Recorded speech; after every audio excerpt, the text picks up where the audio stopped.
Welcome, everybody. My name is Marina Skumanich, and I'm a program specialist at NIDIST, and I will be moderating today. So this presentation is part of an ongoing quarterly seminar series hosted by the National Coordinated Soil Moisture Monitoring Network to regularly share new research and important activities in the area of soil moisture information delivery. So if you have a project or activity you would like to share, please contact me, and I'm going to share my email in the chat, and look forward to hearing from you if there's something you'd like to share. So today's seminar is going to be on USDA perspectives on monitoring and assessing drought impacts and fire risks.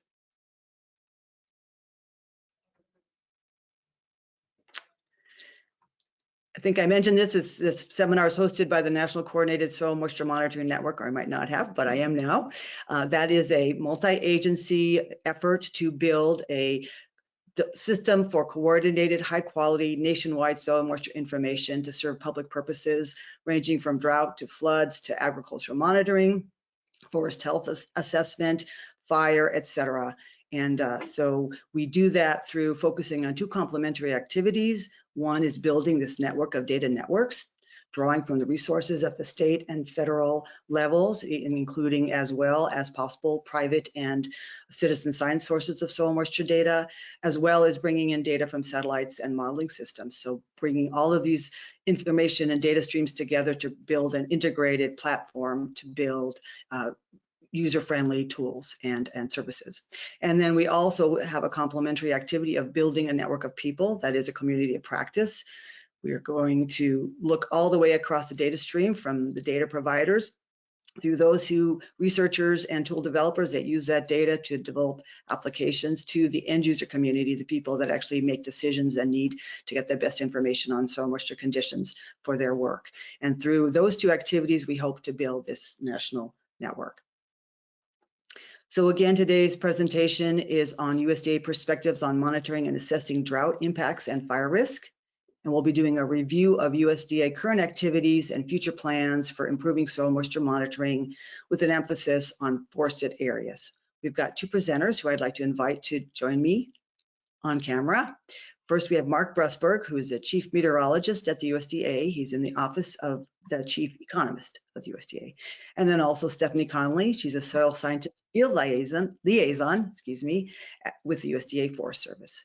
So Mark, I am going to switch my sharing to you.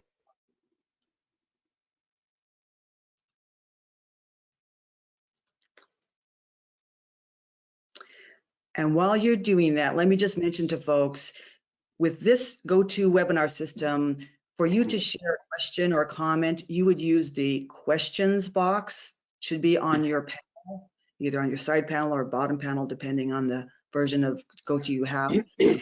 Questions in there, and we will let the presenters go through their presentation and then take questions at the end. So go ahead, Mark. Okay, can you see my screen?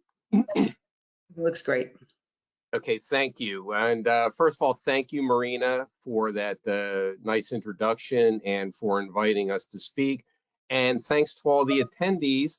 Hopefully this will answer some questions, maybe spur some questions. So again, feel free to reach out to either Stephanie or I if you have any questions after the webinar. Now, one of the things I wanted to talk about was the history of USDA's interest, leadership role, what have you, in soil moisture. But I thought it'd be fun to go back to what got me started, excuse me, in the world of drought and soil moisture. And years ago, this is a memo from the year 2000, USDA did not use the drought monitor. As many of you are aware, the drought monitor is used by USDA as a trigger for many programs. That wasn't the case back in the early 2000s. It was sort of catch as catch can, determining eligibility. And in one instance, there was a problem with ensuring that producers in Iowa were eligible for the LFP program, the Conservation Reserve Program, et cetera, because the qualification was there had to be a 40% loss of normal moisture in a given county. Well, USDA was thinking soil moisture, but there really wasn't this vast network of soil moisture monitoring. So they used rainfall as a proxy. So that was sort of an eye-opener that a lot of people really didn't understand the difference between soil moisture and rainfall. And certainly the producers understood, and they were asking for us to correct the problem. Now, USDA did have one of the earlier, regional soil moisture networks. On the left-hand side, I'm showing a picture of the SCAN network that began in 1991, and today it has 223, maybe a few more in the last couple of years. And they developed that as an experimental project to help them with their spring runoff forecasts. Around the same time, as a matter of fact, just a couple of years later, Oklahoma Mesonet developed their state level network. It was more comprehensive. There was a station in every county, and that was in response to severe weather outbreaks that they had had recently. And as you can see, if you look at the diagram in the middle, the sensors were similar in terms of accuracy and being able to tell what the moisture conditions were, but they were at different levels. So one of the early problems that we saw was that while several of these networks that arose independently were very good, they were designed for an original purpose. So there really couldn't be a lot of data sharing between them without some algorithm development, et cetera. And we'll talk a little bit more about this in a moment. Now, I like to call this when we really got the call to action on this. I mean, I was a young meteorologist back in 2000, and I saw that there was a need for more soil moisture, but also an understanding of why soil moisture is so important with respect to, having data other than just rainfall and temperature. And really the first call to action, if you will, in recent memory was from the Western Governors Association. They had experienced several very bad years, which led to, wildfire outbreaks, et cetera. And in 1996, they issued a report to Congress saying there should be something done about our lack of ability to fully assess drought. Well, the same thing happened in 2012. There was a call to action following the 2012 drought. And in both cases, people looked around and they said, hey, we need to do a better job, not just responding to drought, but more importantly, understanding drought so that it can be mitigated and it can be planned for. But this isn't one of those, we like to joke in the government about something bad has to happen a couple of times before action takes place. There really was a response, and USDA was one of the early leads on the issue of getting drought monitoring information, including soil moisture, applications into the, into the hands of decision makers. After the call to action from the Western Governors Association, Congress stood up the National Drought Policy Commission. That was co-led by then Ag Secretary Dan Glickman, and one of the key recommendations was for a coordinated system to share data amongst the federal family, but also integrate information from the private sector. The Western Governors Association liked this idea, and they issued another report saying, hey, let's try to do something about establishing this network, this data system that will help us plan for inevitable droughts. The White House took notice. They included our efforts in one of their strategies for disaster reduction and issued this report, making drought one of the 6 what they call grand challenges in climate disasters, underscoring the need for us to continue working together.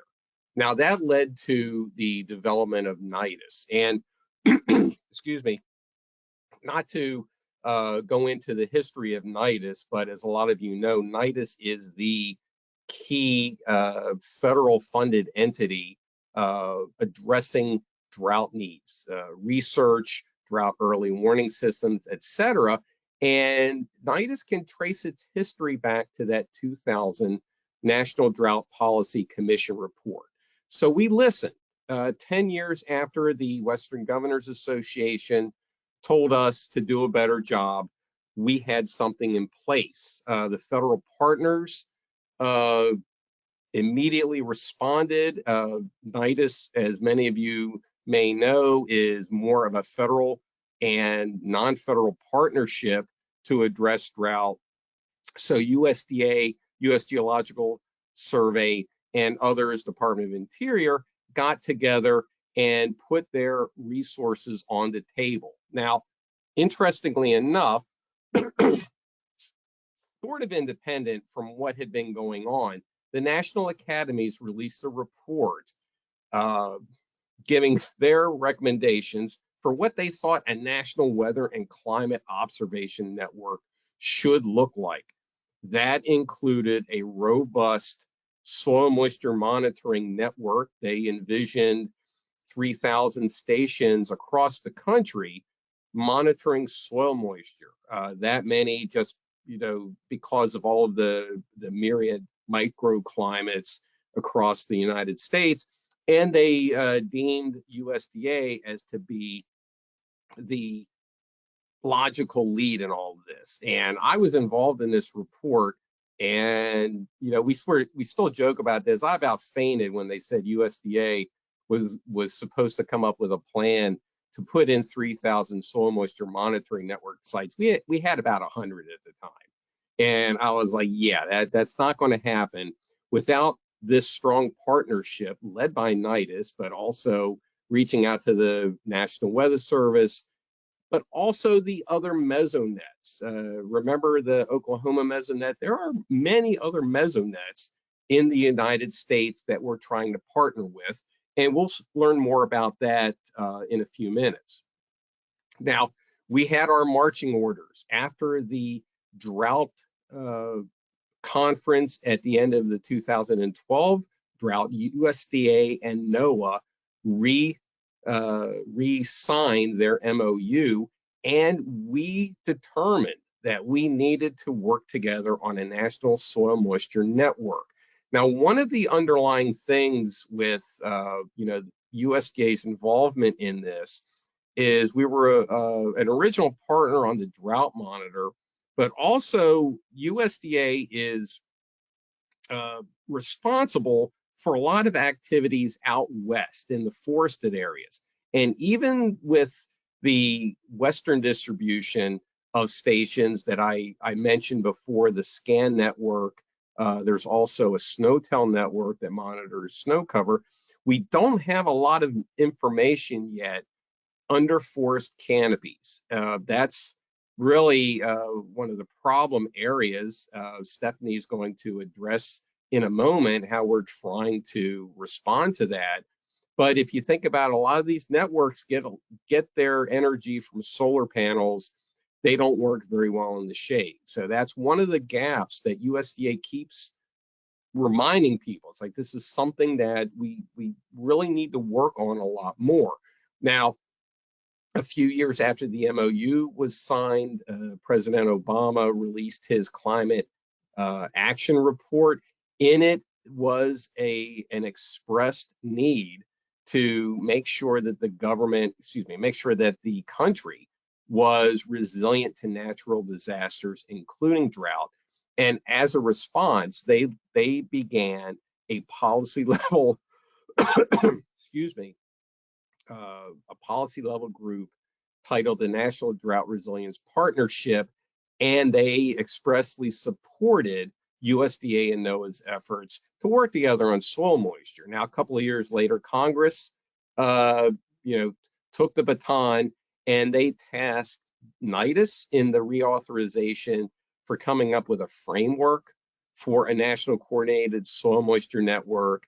And then Congress also tasked USDA with the responsibility for making sure that soil moisture observations are used in the creation of the US Drought Monitor. So it sort of came full circle, going back to the original Western governor's task.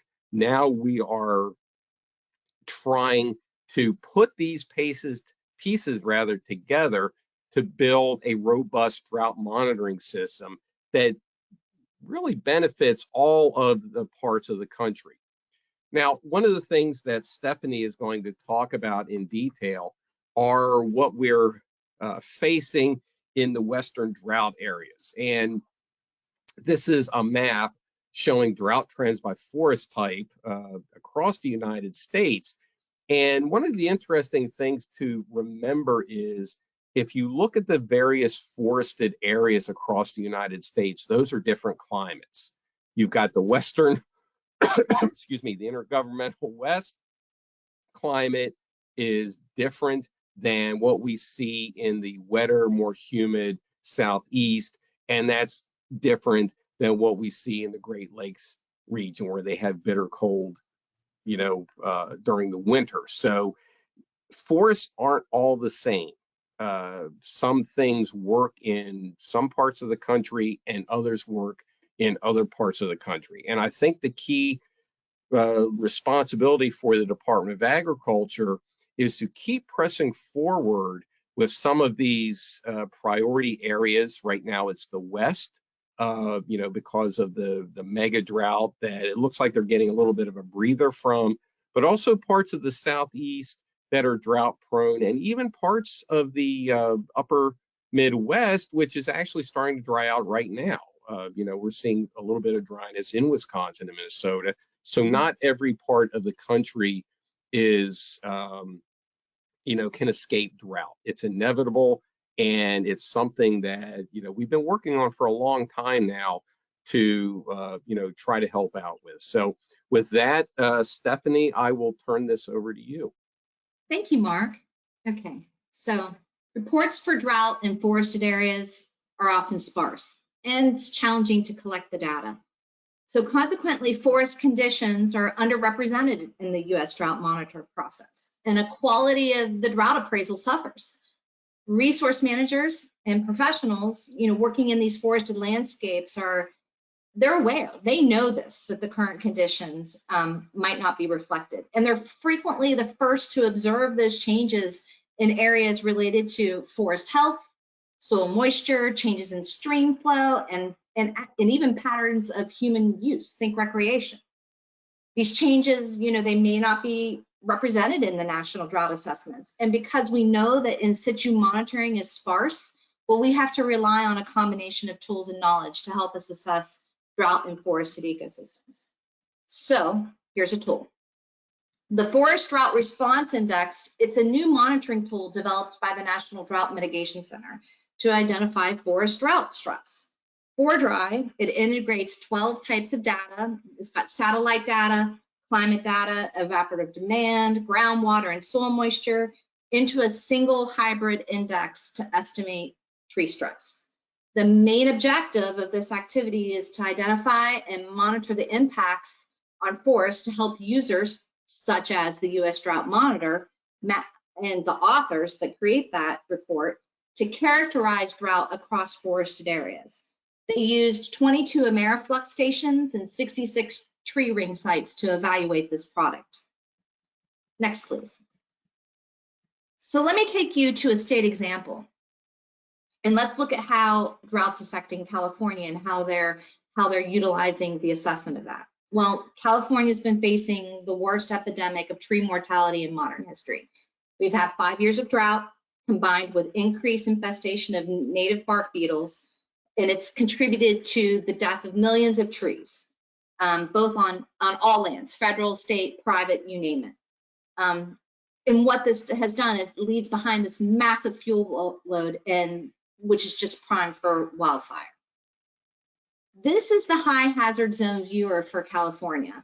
It's a tool And the purpose of this viewer is to allow private citizens and stakeholders to understand where are the highest impacted areas, and then what's going on, what are the plans to address tree mortality through harvesting and tree removal so that they can take immediate action. Next, please. Well, through remotely sensed data, NASA's been able to demonstrate that fire is indeed linked to drought and dry seasons. Dry soil is linked to more fires. Using this information to inform land management decisions, it can help us determine what our response should be and how we should prepare. And take note that John Bolton is a member of our National Cooperative Soil Moisture or Coordinated Soil Moisture Monitoring Network. Next, please. So we have drought and we have fire in our forests. What should we be monitoring? Let's talk about soil moisture. We know this is a critical agricultural indicator. Mark just talked about the history of that and how it came online. Well, it proves to be the same for forests. This recent publication, which includes scientists from the U.S. Forest Service and researchers engaged in the NCSMN network, provides further evidence that soil moisture data, which includes in situ data, remotely sensed data, and model data, is indeed a critical variable that needs to be considered when assessing fire danger. Soil moisture information can and should be used to improve fire danger rating systems and contribute to more effective fire management for the protection of communities and ecosystems worldwide. And it can aid in not only estimations, but predictions of fuel loads, fuel moisture, better forecasts of wildfire occurrence and size. We've even had the opportunity to test these theories out and find them to be true post-fire. Next, please. So this is a graphic that demonstrates where soil moisture monitoring is going on in national forests. You know, we're definitely using the space, but we know we've got some problems with tree canopy and the depth of soil moisture. You know, soil moisture in forested systems, well, trees still get moisture from very deep within the profile. Indirectly, citizen science observations have been really contributing to a lot of information about drought in remote areas. And then we also have in situ, but that's project by project. But if we're successful at developing a network that encompasses all the landscapes that include forests, we can improve the use of soil moisture monitoring to guide forest management. Next, please. Well, about the time that when Mark told you in 2018, action was starting to form with soil moisture monitoring networks, this is when USDA and NOAA were getting on board and giving their marching orders. A community of scientists came together in Michigan to actually talk about, well, what would it mean to monitor forest soil moisture in these forested landscapes? What are the challenges that lay ahead with developing a network that includes sites and forest areas? And they came up with these 5 action items. Invest in a strategy, recognize the connection between the watershed and user community. I still see this missing in some of the approaches today when new networks are laid out. Identify the existing infrastructure, you know, where soil moisture systems can be installed. Explore development of forest route monitor, special edition to include forest observations. Develop a plan to fill those gaps. Now let's talk about where forest soil moisture monitoring is actually occurring. Next, please. So the National Soil Moisture Network, which is overseen by a collaborative, but mainly by The Ohio State University and Dr. Stephen Quering, supports operational monitoring of soil moisture in the US. It's a volunteer platform that allows people monitoring soil moisture to provide data and have public access. And then it generates maps using that data. It uses in situ measurements, model-derived and satellite-derived soil moisture to develop high-resolution gridded soil moisture products for just the contiguous United States. Alaska and Puerto Rico and Hawaii are not included in any of our other entities. Anyone wanting to have their data stored and made available to the public can become part of this network. Next, please. So here's some networks that are in that we just saw at the previous slide. More than a third of the US is covered with forests. However, only approximately 1/4 of the monitoring stations are located within or near forests. And with climate change upon us, the wildfire crisis driving new land management decisions, and flooding causing catastrophic losses in our floodplains and in our urban communities, a more comprehensive network is needed so that the best available information is, we can use it to make determined actions. Next, please. So the U.S. Forest Service has experimental forests and ranges. This is where we do much of our long-term monitoring. These dedicated watersheds, well, they vary in research focus. They have differing infrastructure to support that our long-term research mission. There are multiple experimental forests, though, that have gauged watersheds with long-term data sets. These data sets are proving to be very useful, and when incorporated with soils data, and soil moisture can be modeled across the various landscapes. This is currently going on right now in cooperation with the NRCS, the Natural Resource Conservation Service, at Coweta, Furneaux, and Hubbard Brook Experimental Forests. And we have a desire to go westward in 2024. Next, please. So there are nearly 2,200 interagency remote automated weather stations, or RAWS, strategically located throughout the US, with ownership distributed across multiple land management agencies. These stations collect weather data to inform fire management decisions. Fewer than 5% of all RAWS stations include soil moisture and temperature sensors. And for the US Forest Service, it's even less, it's only 2%. Well, we just talked about how we've come to understand that soil moisture conditions are important to understanding fuel status for wildfire risk. We also know that long-term weather monitoring data sets like this improve interpretations for climate change effects. But we also know that soil moisture data is good for things like improving landslide risk assessments and evaluation of watershed water quality and water quantity. So why doesn't our RAWS network have soil moisture sensors and soil temperature sensors? Next, please. Well, there's a lot of challenges.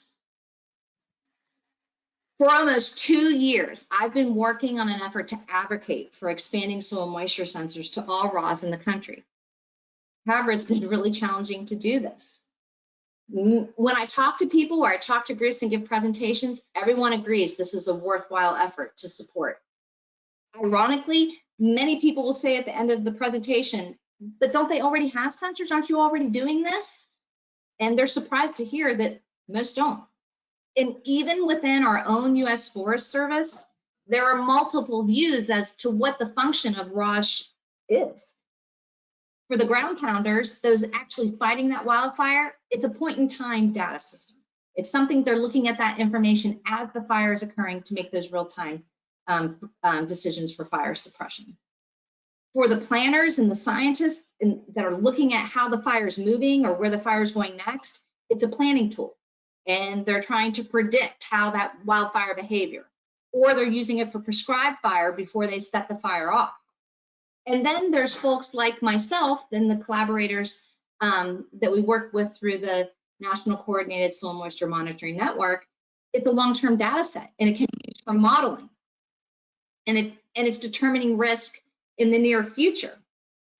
So with this new understanding that soil moisture is an important variable to consider for wildfire behavior and risk, there is an ignited desire to do this. But it's happening in piecemeal, and it's not in a coordinated effort.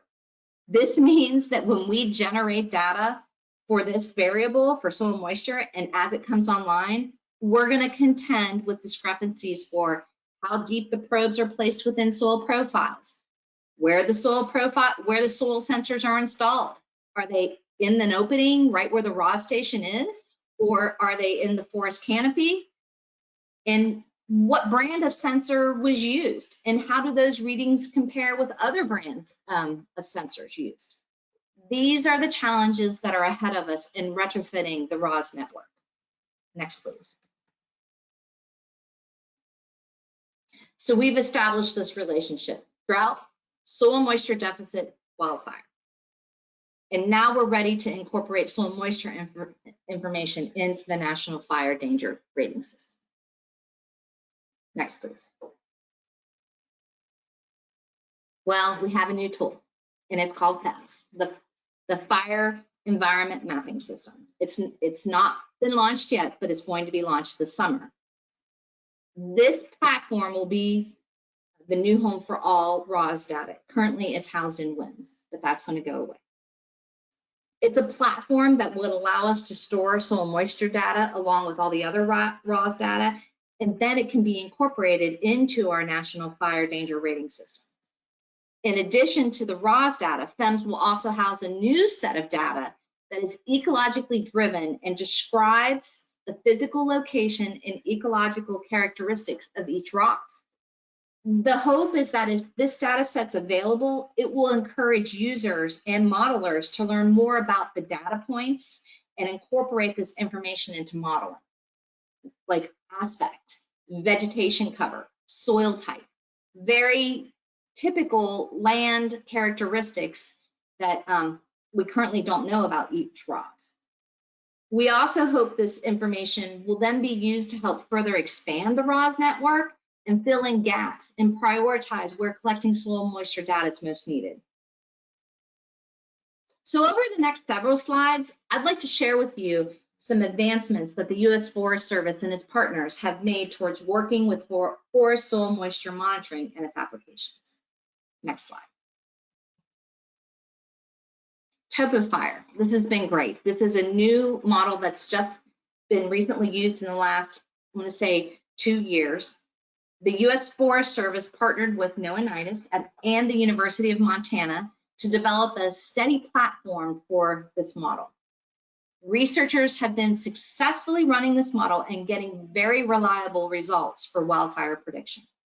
A major testbed area has been within the national forest lands in Montana. I highly recommend that you take the time to watch the webinar if you haven't already, because this will go into detail about how this model was created, how it operates, what its range of effectiveness is. And I know that our scientists in Region 1 are using it, and they're loving the outputs. Next, please. This project's one of my favorites, and mostly because I helped select the sites. And I love the team, which is very dedicated to seeing this project through, and its applications, which are tied to drought, but also white oak production and whiskey. So there you have that, whiskey barrels. It's a high commodity in Kentucky and elsewhere. So forest managers are not just concerned with wildfire risk, but also with ecological shifts due to climate change.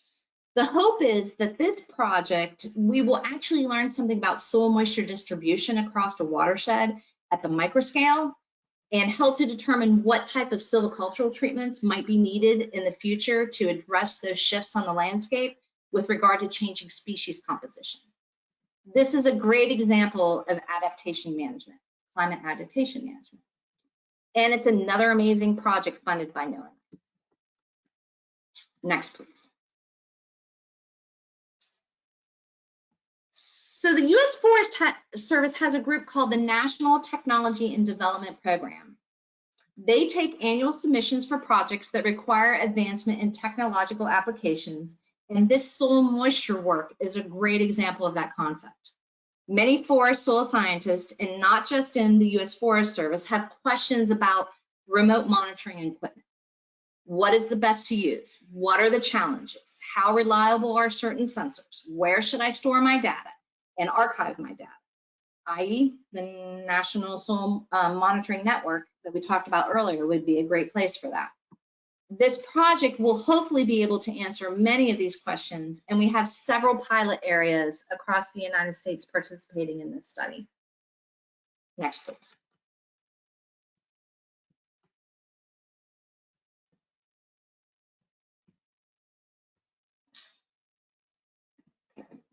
Hold one moment, please. I lost my train of thought. There we go, got it back. So the U.S. Forest Service has been working with NRCS in the east, doing these 3 hydrologic models, or doing soil hydrologic models in 3 of our experimental forests. But here we have an up and coming project out west. And this is where I told you where we were going to go towards in 2024. It highlights the work going on at the Sierra Ancho Experimental Forest under the direction of Dr. Jackson Leonard.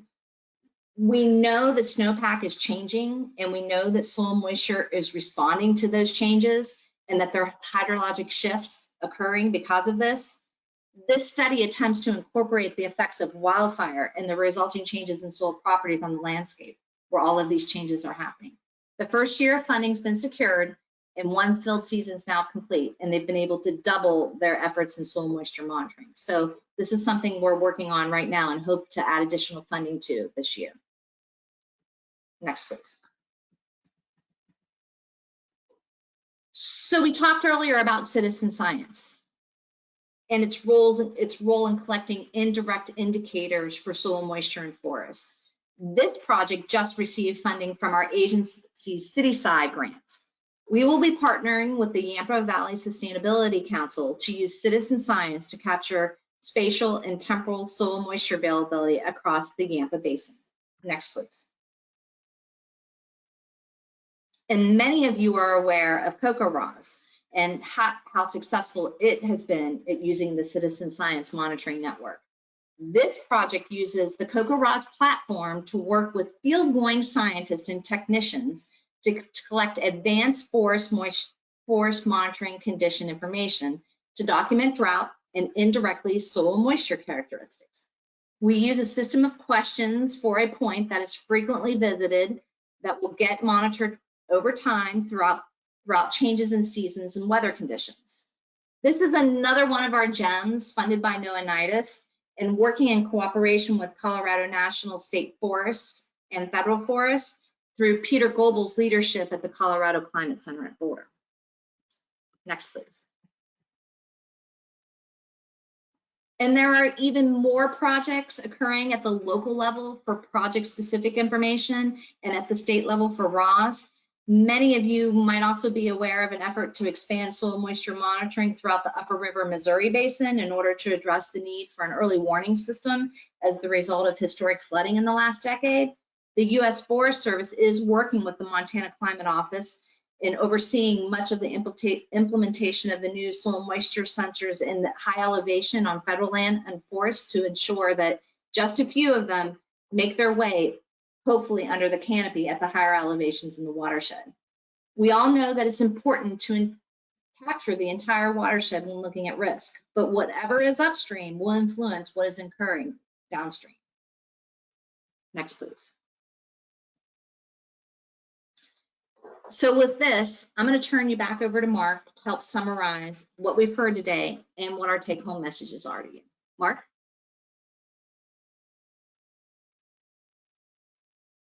Okay, thanks, Stephanie. I had it's always hard to find your mouse after you've been sitting for a while. Really, to summarize, as I mentioned earlier, and as Stephanie pointed out, we have a history of working together, but excuse me, a lot of times we're starting with puzzle pieces in a puzzle that we designed. I don't often use the term stovepiping, in a positive way. But if you look at or think about some of those earlier efforts to develop soil moisture monitoring, between USDA, let's say, and the Oklahoma Mesonet, you see that a lot of expertise was applied. Even though, we ended up with different decisions in things like this soil moisture depth, station distribution, et cetera, we had good science. And soil moisture now is recognized. Mark? And, yes. Marina here. Just wanted to check with you. I don't think we can see your screen. You can't see my screen? No, we lost the slides. Screen. Okay. showing you as the presenter. There we go. Okay. There we are. Sorry, carry on. No, I tried to turn my camera on and I turned my screen off. So I guess you'd rather see the screen than me. So I don't blame you. Anyhow, this is the screen. I won't rehash it, but we have a lot of the pieces in place. It's just now we have to make them all fit together. And as Stephanie pointed out, about a third of our country is forested. We have in situ data sets that work well in some parts of the country. There's huge gaps. And really, that's the challenge now. We know what we need. We know that soil moisture is important. And, we just have to, start pulling things together a little better. And to conclude, we're not afraid of hard work. USDA, and I'm not just saying USDA, but NOAA and others, we've tried to address the challenges as we've come across, and we have a good system in place, or systems. We just need to make them talk to each other a little bit better and to address the gaps. Now, we sort of were thrown a monkey wrench by Mother Nature in terms of climate change. The warming climate is going to put even more pressure on croplands and forests.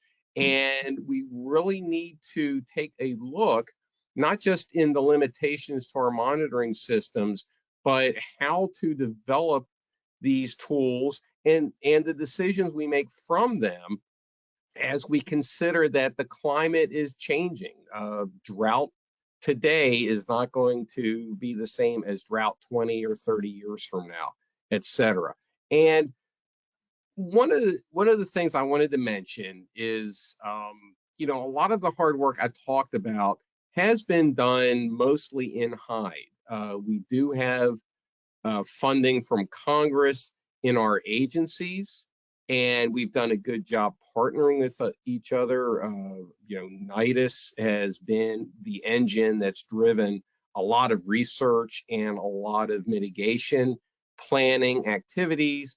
USDA with NOAA and the Drought Mitigation Center have had a good job developing planning tools like the Drought Monitor. But now, given the newer challenges that we face and the call to action and the need for addressing Western drought and the fire issue, it would be nice if we could benefit from the additional coordination to have this be considered a longer term effort. We've seen recently, the Inflation Reduction Act, the Bipartisan Infrastructure Law, et cetera. We'd like to, find out how we can also leverage some of those bigger picture areas, because, I guess the onus is on us to convince people how important the forests are, what a challenge it is, why it is a gap, and why we really need to address the limitations in the future, especially when we're talking about Western, not just the water supply issue, but the increased risk of fires with a warmer environment, with advances of pests like the pine bark beetle.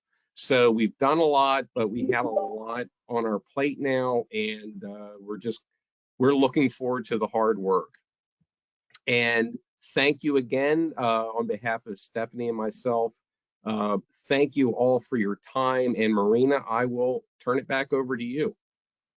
Great. Well, yeah, stay on because we'll have some questions. I do want to invite folks, if you have any questions or comments to share, do use that question box. And once you write something in, I'll be able to read it and we'll go from there. And just to start out, one question that I had, she got a couple of questions, but my first one, it seems really clear there's some real innovation or energy behind this effort, not only within the individual regional offices, but also at the state level. You mentioned a couple of the projects, Stephanie, but just wanting to have you reflect a little bit on how we can capitalize on that. It's sort of I've said this before to people, kind of the effort here on forest soil monitoring is kind of a little mini-me to our national coordinated soil moisture monitoring network initiative, where we're trying to build connections between the different institutions at different levels from state to federal, acknowledging that different places have different objectives, but can we build kind of some shared platform? So I just wanted you to reflect on that, how you see the path forward, both of you, in harnessing the energy of California. I just learned about state of Alabama, the Alabama Forestry Commission being very concerned about fire risk and wanting to look to soil moisture monitoring to support that. So, these random points, not random, but anyway, points around the country where there's bubbling up this interest, how we can better harness that. So I've been working at this, like I said, for 2 years, and I think I've started to put my finger on why it's been so difficult. When it comes to wildfire in particular, they don't have soil scientists. They're not part of that wildfire system, or the fire, fire aviation and management. Those folks are very specifically trained in fire ecology, fighting fire, aviation. So there's not soil scientists there. There's not hydrologists there.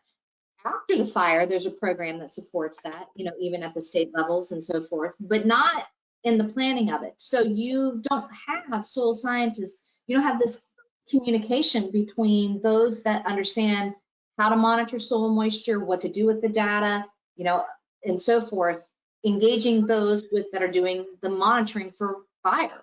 So that's one of the missing pieces. How do you get our communities talking? So it's not just developing a community of practice of soil moisture users. It's going outside of the likeness of ourselves and getting very uncomfortable and moving into fire. So there'd be communication and a learning network there. Some of it goes to the barriers of state and federal, and state and private. Forest Service has state and private. Working more with them to cooperate more with what's going on at state levels. Like North Carolina has amazing state soil moisture monitoring program that they've had for a long time and been doing that work. So it's that the people that are leading the efforts just can't be all in the places at the same time, and I think that's some of the challenges that I'm seeing. Mark, did you want to? I mean, I'm sort of I am optimistic that we're starting to recognize these limitations. As Stephanie pointed out, there is a group effort to address the issue in the upper Missouri River Basin, installing climate monitoring networks. Maybe we can get a little farther west into the forested areas in the future. Another thing is there has been, I guess, a push, if you will, to get the regional partners to talk to each other. Stephanie mentioned North Carolina. I was at a conference, I forget when it was. I think it was last year in the Southeast. And some of the states were finding out that their partners, the states next door, were doing some things that they had wanted to do but weren't able to get started. So I think just the fact that we are able to recognize that we all have a stake in monitoring drought, knowing about the limitations of monitoring drought, et cetera, are making everybody work harder together. And I would, I mentioned the drought monitor early on. The drought monitor is, for good or bad, used as a trigger for many USDA programs. The LFP, Livestock Forage Disaster Program alone, has triggered upwards of $10 billion in relief since 2008 to ranchers who were impacted by drought. We're getting questions as to why the drought monitor isn't responsive in other areas like forested areas or the Great Plains or prairies rather. So we're seeing you know, people from the ground asking us to do the research, to get them the information so we can make this better decisions. And like I said, I think that if you get enough demand, you know, from the bottom up, it basically encourages us to work together as partners. One thing that I thought you might want to plug, and I've got the link in the website, but Stephanie, I think you can speak a little bit to the forest session at the annual National Soil Moisture Workshop that I think is one of the potential venue for people coming together to build that. I'll post that link and go ahead. You can describe a little bit. So each year, the National Coordinated Soil Moisture Monitoring Network has a workshop. And this year, we're going to have a special one-day symposium that focuses on forest soil moisture. Also, our hope is that we will get a lot of folks working in forest soil moisture monitoring to submit abstracts, and that we might have a smaller session earlier in the week that would where those presenters would all come together. But on the day of the workshop, you know, we want to pick up from the 2018 workshop, bring those forward. What have we been able to accomplish in the last 5 years? Talk about how do we, you know, we're this mini-me to this bigger framework. You know, I've been thinking, I'm like, it goes back to this watershed concept. You know, how do we incorporate this so we're all together, so people are able to use the data across the watershed? So we'll have keynote speakers, we'll have panel discussions, we'll have some messages from top leadership, and hopefully we'll be following up with some next step action items, and then be able to actually come out of the day. And there's even been talk of maybe developing a book, which would be with some chapters in it, talk about forest soil moisture monitoring, that would be a follow-up to some of its predecessors in soil hydrologic monitoring. So we could have a lot come out of our day in August. I really encourage you to attend. And the nice thing is if you can't come in person, which everyone now, you know, we're really getting back out there, you can attend virtually, because not everybody can go everywhere this year. Right. Okay, great. All right, we've got a couple questions that have come in, a few questions. First is a little bit of a technical one. What type of soil sensors, in situ sensors are commonly used in forest soils? For example, the USDA scan uses a 4-prong with 4 pins, but in gravelly, rocky forest soils, those probes may not be able to be inserted. So just some guidance on that. So I have been referring everyone that's been asking me this question, because I have not been in the field to install sensors in 10 years. That's what happens when you move up in your career and you start becoming an advocate. To my postdoc, Carlos Quintero, he just installed his sensors at Coweta. They just put the sensors in at Fresno, and then they've bought the sensors for Hubbard Brook. So they looked at Campbell Scientific. They like the Stevens sensor. They've got a lot of, if that person contacts me, we just had this question come to us from a researcher out west, and we put together a response for them. There's some good information in there, and I'd love to share that with this person. I'll put your email in the chat. Let me, if I can get it coming out. Okay, while I'm doing that, while I'm trying to do that, here we go. Next question is, hold on, let me get that in the chat, Stephanie's email. So yes, please email her, take it from there. How would it be possible to help research and modelers use a coordinated database on forests for both modeling and evaluation using ground truth? You spoke to that a little bit. But yeah, can you say that again? So how would it possible to help researchers and models use a coordinated database on forests for both modeling and evaluation using ground truth? So I think it's really speaking to this. How do we create this platform, integrated platform? Right. You know,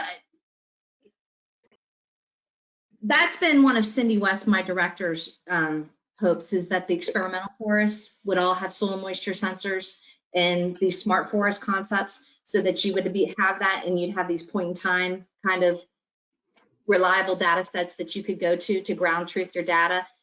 There's the CalVal program with SMAP, And, but again, that's just the surface.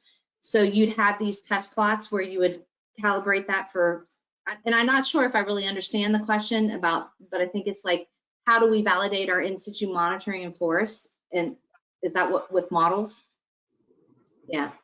I mean, that's what in TopoFire, that's why I highly recommend you watch the TopoFire webinar, because they were able to do that. They used all the soil moisture sensors that they had across Montana to help develop the model and do that calibration and validation. Yeah, and I think there's also that piece of how do we create that platform so that other people can. Yeah, creating that's come to the workshop. Yeah. I mean, really, like, we're not there yet. Like, we're still, like, those that want to do this are still asking this question, like, how do we create that platform? Because we don't have one federal agency holding this up in the forested ecosystem. The Forest Service is not doing it. It's expensive. We've got this bigger picture in agriculture that has a nice solid platform. We're trying to get on with that, get on board with that, but we're just not there yet.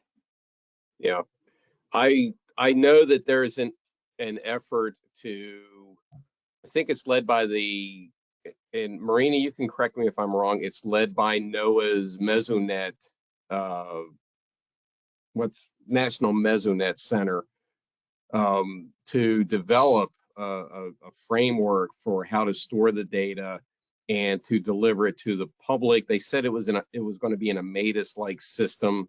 I don't know what that means in terms of public access or access to the researchers, but it is a known problem that in situ data for soil moisture is going to require some different information in the metadata than just a standalone rainfall and temperature network. So there is some work being done on that. We just don't know what it's going to look like yet. Right, and thank you for reminding me, because I can just mention it's the National Mesonet Program, and it's targeting soil moisture data and actually snowpack data, so a full system total water data provision within the Upper Missouri River Basin is the current focus, but the technology, all the details and the structure will be available more generally, and it would be fully publicly available. So yes, that is a near term radical, I'll say radical increase in availability of soil moisture, usable soil moisture data with the metadata that will be available to modelers. Okay, we're almost out of time. It was one person did add just a comment that I put in the chat with a link to a YouTube that shows how scientists determine the burn severity of wildfire. So just someone recommending that as a resource for all of us. But we really are almost at the top of the hour, and probably many of us have next thing we have got to get on to. So just want to thank you both so much for your time and your presentations. Very helpful, and we really appreciate the work you're doing. And yeah, absolutely. I don't do great at answering a lot of these questions real time, but I tell you what, I have a network of people that can really answer questions about soil moisture monitoring in forest, because they're out there, they're doing it, they're trying to figure it out, like all these little projects that the Forest Service is undergoing. So do not hesitate to reach out to me. I can put you in contact with these folks and we can get your questions answered. That's what this community, this practice, that's what we're all about. Great. Yes, thanks you guys so much. And thanks to everyone for joining us today. And this will be the end of the webinar at this point. So thank you. Again, thanks. bye-bye.